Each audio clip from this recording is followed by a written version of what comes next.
So ayan mga boss, pag-usapan po natin yung dalawang klase natin ng conversion dito sa FC Cars Minivan Manila, yung ating secondary gearbox conversion at saka yung original or yung brand new original left hand rack assembly. Okay, so walang putol po yan mga boss pag sinabing brand new original left hand. Okay, dito naman po sa secondary gearbox, wala po nabibiling bago niyan mga boss. Lahat po yan surplus kahit naman po sa ibang builder. Sinisecure lang natin na walang kalog, walang umiingay dito sa ating mga secondary gearbox, double cross joint, para hindi po kumakanto yung ating conversion sa steering wheel. Ayan. So malambot pa din po yan pagka yan ang kinabit natin. Sa bandang norte, early 90s po dito sa Luzon, matagal na po tayong gumagamit ng secondary gearbox mga boss. Okay, sa mga lumang ELF, ayan po ang tawag natin dito, palaka, yung klase ng conversion. So doon naman po sa mga full electronic, reducer naman po yung ginagamit natin na conversion doon. Isang secondary gearbox lang po yung kinakabit natin. So ayan, pag-usapan po natin yung difference. Pakikita ko po sa inyo na nakakabit to. Ayan, so ayan, sa huli po pag-usapan natin kung ano po yung klase ng conversion na nababagay po sa ating mga unit. Okay mga boss, dating nasa kanan yung manibela, kung mapapansin nyo, ayan na-convert na natin, napunta na siya sa kaliwa. Ayan, so naglagay po tayo ng secondary gearbox conversion. Yung original na rack end niya po, hindi po natin binago, wala po tayong ginalaw na pang ilalim. Naglagay po tayo ng secondary gearbox sa loob po ng ating unit. Ayan. Hindi po matatapakan niya mga bossing dahil may makikita po kayo dyan na cover or yung boots. Ayan, so hindi pa po napipinturahan yung unit mga boss ha. Ayan ho yung unang-unang proseso na ginagawa natin. So pangalawa, eto na po yung steering natin. Ayan, yung secondary gearbox nasa ilalim po ng ating steering wheel. So ayan, naka double cross joint tayo. Ayan, para siguradong wala akong kumakanto sa mga manibela natin. So ganyan po yung setting natin. Bolt type, natatanggal pa rin yan. Okay, yan, natatanggal pa rin yan. So pagdating ng painting natin sa painting area, pipinturahan pa rin naman po yan.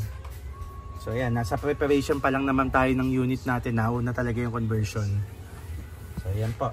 So from kanan, kaliwa sa ilalim ng steering wheel, andyan po yung secondary gearbox natin na pangalawa. So ayan na po yung ating steering wheel. At ito pa rin naman po yung ating harness ng wiring. So dinamay ko na lang din po sa video. Actually meron na rin po tayong ginawa na video nito. So nakasave. Ayan. So nasama-sama po yung wiring, hindi labo-labo, hindi spaghetti. Ayan, nakastara pa po yan. So ayan po. So doon naman po tayo sa ating brand new original left hand. Pakita ko po sa inyo. Ito mga boss, ito po talaga yung unang procedure namin dito. Hindi pa po pinipinturahan yung unit. Unang-unang procedure is yung ating conversion. Ito po yung ating brand new original left hand rack assembly na nakakabit. Wala pong putol yan mga boss. Ayan, so nagpalit lang po tayo or naglipat tayo ng ating bracket. Nilagay natin sa bandang kaliwa. Ayan. So ito po yung pagkakapitan ng ating brand new original left hand rack assembly. Yan po yung dating welding niya, no? Maayos na maayos po yan mga boss. Ayan. So ayan, importante matibay. So ayan po yung sinasabi nating safety pa din. Kahit nagalaw natin yung pangilalim, importante matibay po yung pinagkakapitan. Ayan. So ayan, for painting na po ito pag natapos na po yung conversion. So pag-usapan muna po natin itong ating brand new original rack assembly. Ito pong conversion na to, maayos po ito mga bossing. Pero syempre nakasalalay pa rin po sa ating nagko-convert yung performance po ng ating steering wheel. Dapat po yan malambot na malambot, walang kumakanto. So pag may kumakanto po yan mga boss, ibig sabihin hindi ho maganda yung alignment ng ating brand new original rack assembly. So para sa akin, kung kayo po ay sa lugar nyo wala hong marunong umayos ng baki-baki or secondary gearbox conversion, ito pong option na to ng conversion ang sinasuggest ko po na gamitin po natin. Ayan. So dito naman po sa secondary gearbox conversion, hindi na po gagalawin yung pang ilalim. Ayan. So kung may marunong pong umayos sa inyo sa lugar nyo ng secondary gearbox conversion pag nagka-problema, so dito po tayo. So kung ako po tatanungin nyo, parehas lang pong maayos ang dalawang conversion na to. Basta importante wala po tayong putol. Ayan. Okay, so maliwanag po yun. Secondary gearbox conversion, kung meron pong marunong umayos sa inyo pagka nagkaroon ng problema to. Ayan, kasi medyo komplikado rin hong gawin to mga boss.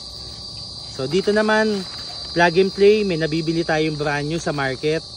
Magka problema, pwedeng palitan. Okay, so ayan po. Kaya lang, gagalawin po yung pangilalim, pero ang importante, maayos po yung pagkaka-convert, yung alignment tama, at saka yung ating brackets ay matibay, yung pagkaka-welding. So yun lang po yun mga boss.